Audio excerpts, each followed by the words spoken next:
Assalomu alaykum aziz tomoshabinlar.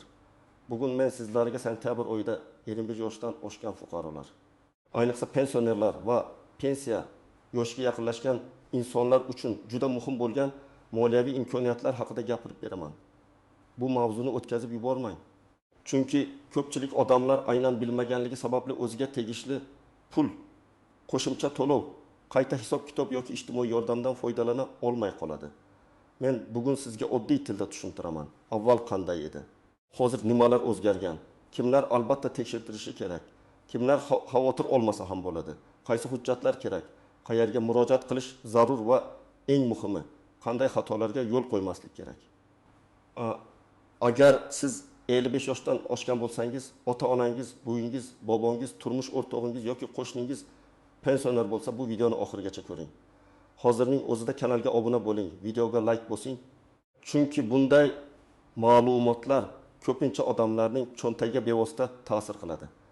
Men amaliyotda juda ko'p holatlarni ko'raman. Odam pensiya olib yuradi, lekin o'ziga qo'shimcha pul tegishli ekanini bilmaydi. Kimdir mehnat stajidagi bir necha yil hisobga kirmaganini payqamaydi. Kimdir farzand parvarishi davri yoki arxivdagi ish joyi hujjatlari pensiya qo'shilishi mumkinligini bilmaydi. Yana kimdir sentabr oyida beriladigan ayrim ijtimoiy yordamlar, kompensatsiyalar yoki qayta hisob kitoblar bo'yicha ariza topshirish kerakligini kech bilib qoladi. Avvallari ko'p masalalar faqat qog'oz hujjatlar orqali yuritilar edi. Inson arxivga borardi, eski korxonani qidirardi, ish haqi to'g'risidagi ma'lumotnomani olishga urinardi. Ba'zan korxona tugatilgan bo'lardi. Ba'zan hujjatlar topilmasdi. Natijada fuqaro kamroq pensiya olishga majbur bo'lardi. Yillar o'tib, insonlar mening pensiyam nega qo'shnimnikidan kam deb hayron bo'lishardi. Aslida esa sabab oddiy. Staj to'liq kiritilmagan yoki ish haqi to'g'ri hisoblanmagan. Hozir esa ko'plab ma'lumotlar elektron bazalarda tekshirilmoqda. Pensiya jamg'armasi, soliq organlari, mehnat daftarchasi ma'lumotlari, arxiv hujjatlari va boshqa manbalar orqali ayrim ma'lumotlarni qayta aniqlash imkoniyati kengaydi. Lekin bu degani hamma narsa avtomatik hal bo'ladi degani emas. Eng katta xato shuki, ko'pchilik davlat o'zi biladi, o'zi qo'shib beradi deb o'tiradi. Amalda esa ko'p holatda fuqaroning o'zi murojaat qilishi, ariza yozishi, hujjatni ko'rsatishi, bank kartasini yangilashi yoki ijtimoiy himoya bo'limiga borishi kerak bo'ladi.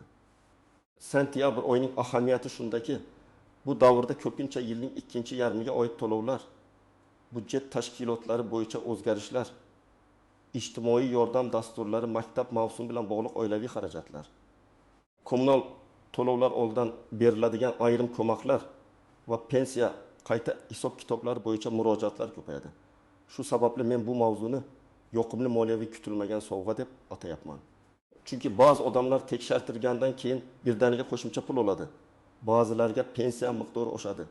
Ba'zilar esa bir martalik yordam yoki kompensatsiya olish imkoniga ega bo'ladi. Birinchi navbatda 55 yoshdan oshgan fuqarolar ikki guruhga bo'linadi. Birinchi guruh allaqachon pensiya olayotganlar. Ikkinchi guruh hali pensiyaga chiqmagan, lekin pensiya yoshiga yaqinlashganlar. Har ikki guruh uchun ham sentabr oyida tekshirish kerak bo'lgan masalalar bor. Agar siz allaqachon pensiya olayotgan bo'lsangiz, eng birinchi savol, pensiyangiz to'g'ri hisoblanganmi? Masalan, ayol kishi 55 yoshda pensiyaga chiqqan, 25 yil ishlagan, lekin uning mehnat daftarchasida 1994 yildan 1998 yilgacha bo'lgan ish davri noto'g'ri yozilgan yoki umuman kiritilmagan. U hozir har oy 1.200.000 so'm pensiya olayotgan bo'lishi mumkin.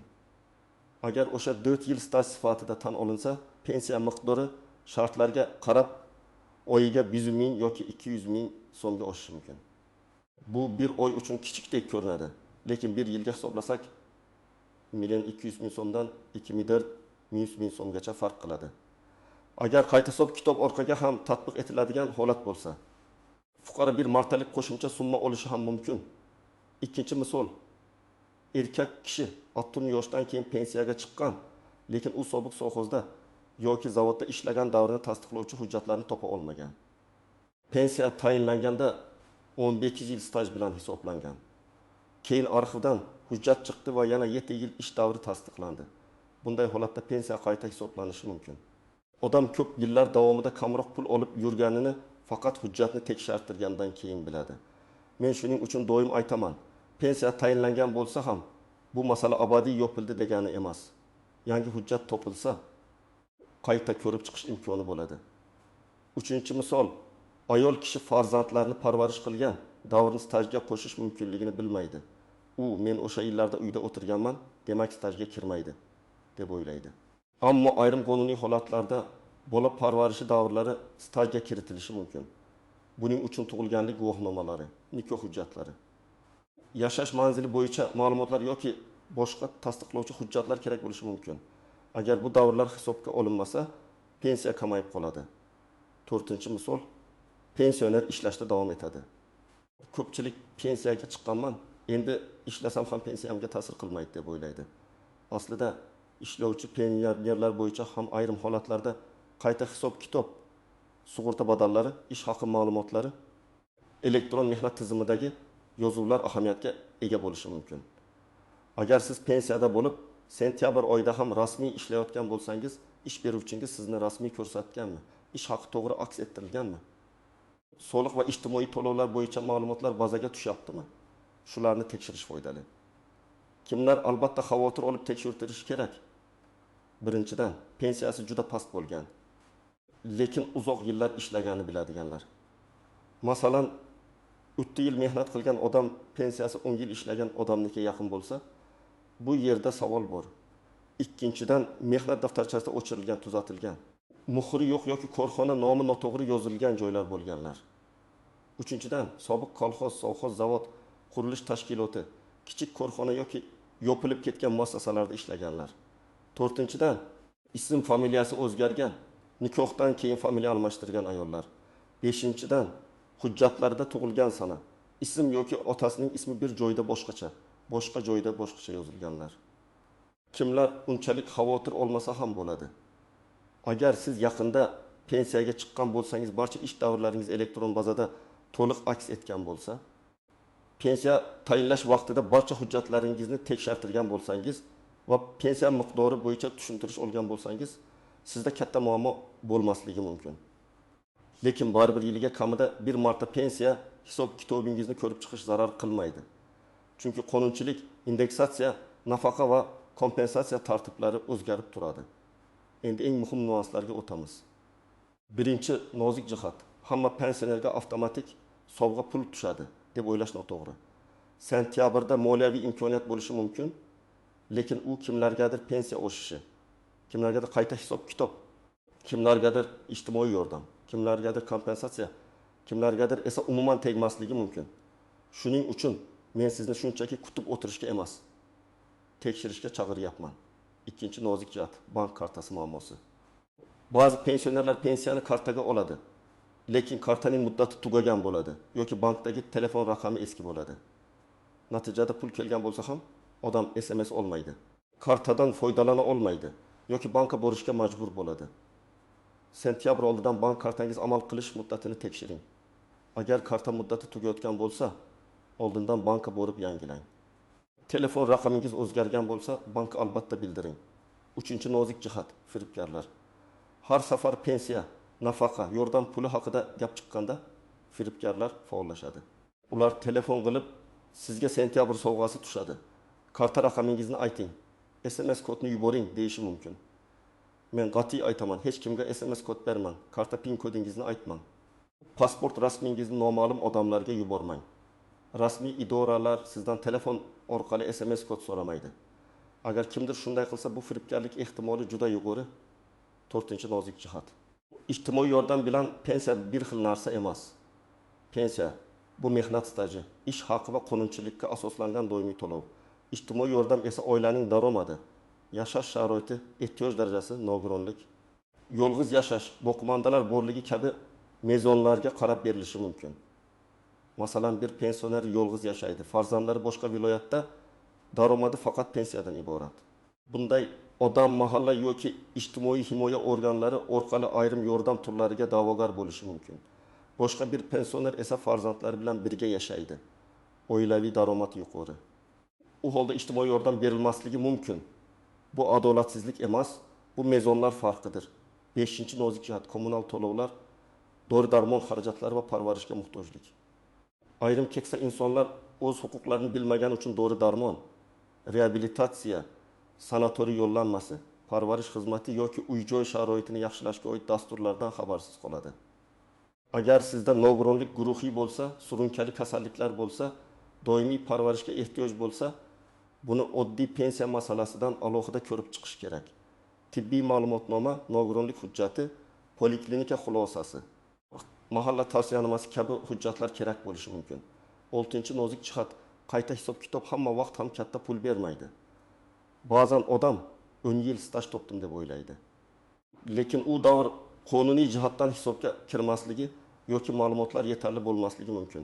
Ba'zan esa staj qo'shiladi, lekin pensiya miqdori juda oz oshadi. Bu ham mumkin.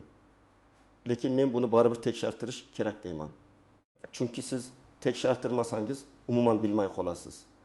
Hatto oyiga 70.000 so'm oshsa ham bu yiliga takkangiz 6.000 so'm degani. Pensioni uchun bu dori oziq-ovqat yoki kommunal to'lovga yordam bo'ladi.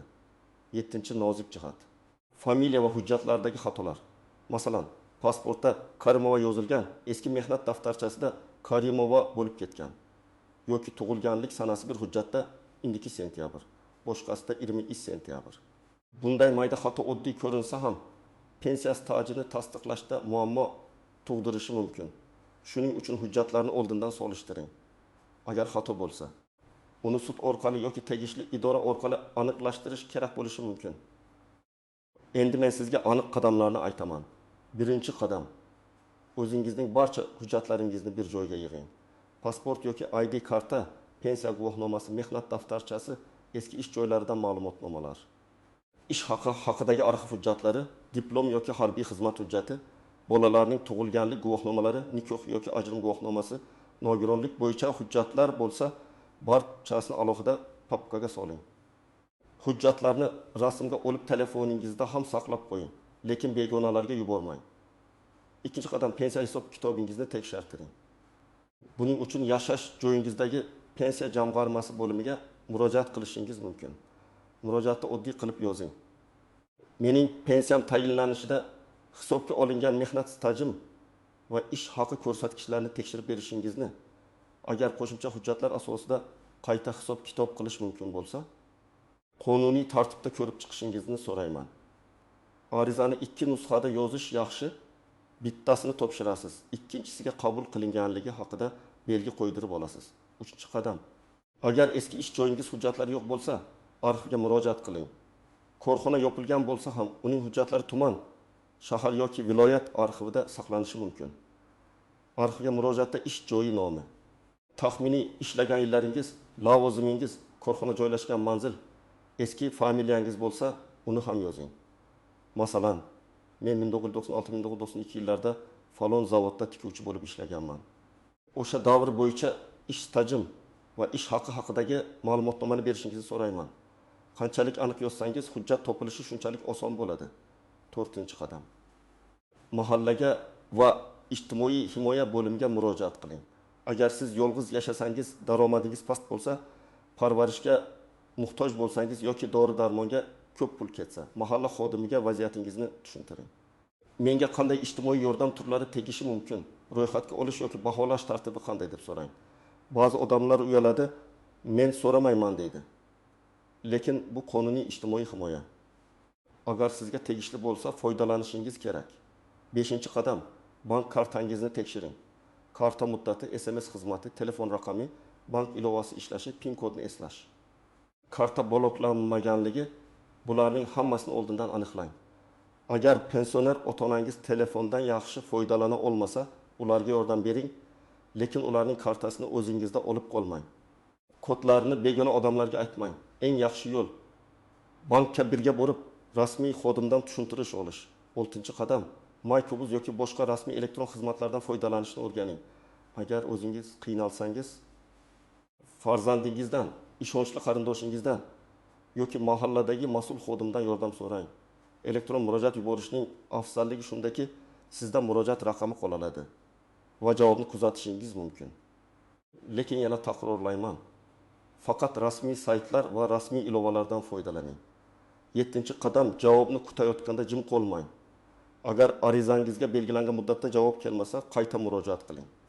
Javob yozma bo'lishini so'rang. Og'zaki sizga tegmaydi degan gap bilan cheklanib qolmang. Nega tegmasligi, qaysi hujjat yetishmasligi, qaysi qonuniy asos bilan rad etilgani yozma tarzda berilsa, siz keyingi qadamni aniq bilasiz. 8-qadam. Agar rad javobi noto'g'ri deb hisoblasangiz, yuqori turuvchi tashkilotga yoki huquqiy maslahat markazlariga murojaat qiling. Ba'zan oddiy tushunmovchilik bo'ladi. Hujjat noto'g'ri joyga topshirilgan. Family mos kelmagan, arxiv ma'lumotnomasi yetarli emas. Buni to'g'rilash mumkin. Muhimi asabiylashmasdan hujjat bilan ishlash kerak. Real hayotdagi yana bir misolni aytaman. Bir ayol pensioner 26 yoshida pensiyaga chiqqan. Keyin yana 5 yil maktabda texnik xodim bo'lib ishlagan. U mening pensiyam baribir o'zgarmaydi deb yuravergan. Farzandi hujjatlarni tekshirtirganda ayrim ish davrlari elektron bazada ko'rinmayotgani ma'lum bo'lgan.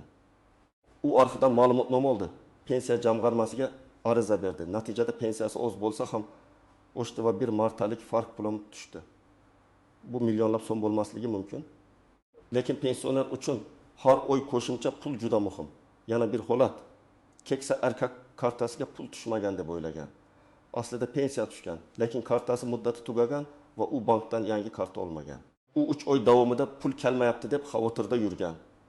Bankka borgandan keyin masala hal bo'lgan. Shuning uchun men aytaman, muammo har doim pensiya tayinlashda emas, ba'zan oddiy texnik masalada bo'ladi. Yana bir holat. Ayol kishiga telefon qilib, sizga sentyabrda pensionerlar uchun qo'shimcha sovg'a puli chiqdi. SMS kodni ayting deyishgan. U ishonib kodni aytgan va kartasidagi mablag' yechib olingan. Mana shunday holatlardan ehtiyot bo'ling. Moliyaviy savodxonlik pensiya miqdoridan kam ahamiyatli emas. Siz pul olishni bilishingiz bilan birga bor pulingizni himoya qilishni ham bilishingiz kerak. Bugungi mavzuning asosiy mazmuni shuki, sentyabr oyida 75 yoshdan oshgan pensionerlar va pensiya yoshiga yaqin fuqarolar uchun moliyaviy imkoniyatlar bo'lishi mumkin. Lekin buning uchun kutib o'tirish emas, tekshirish, murojaat qilish va hujjatlarni tartibga keltirish kerak. Pensiyangiz to'g'ri hisoblanganmi? Stajingiz to'liq kiritilganmi? Arxiv hujjatlaringiz bormi? Bank kartangiz ishlayaptimi? Ijtimoiy yordamga huquqingiz bormi? Bularni albatta aniqlang. Men sizga eng muhim maslahatni beraman. Bugun hujjatlaringizni bir papkaga yig'ing. Pensiya hisob-kitobingizni tekshirtiring. Eski ish joylaringiz bo'yicha arxiv ma'lumotlarini so'rang. Mahalla va ijtimoiy himoya organlaridan qanday yordam turlari borligini so'rang. Agar ota-onangiz yoki yaqinlaringiz pensioner bo'lsa, ularga bu ishlarni yolg'iz qoldirmang. Ko'pincha keksa insonlar navbatda turishga, ariza yozishga, elektron xizmatdan foydalanishga qiynaladi. Sizning yordamingiz ularga haqiqiy moliyaviy sovg'a bo'lishi mumkin. Agar sizda shunday holat bo'lgan bo'lsa, ya'ni pensiyangiz qayta hisoblangan, qo'shimcha pul tushgan, arxidan hujjat topilgan yoki aksicha muammoga duch kelgan bo'lsangiz, izohlarda yozib qoldiring. Boshqa tomoshabinlar ham sizning tajribangizdan foyda oladi. Videoga like bosing, kanalga obuna bo'ling va yaqinlaringizga ulashing. Men esa keyingi videolarda pensionerlar, nafaqalar, ijtimoiy yordamlar va moliyaviy huquqlar bo'yicha yana aniq va foydali ma'lumotlarni tushuntirib boraman.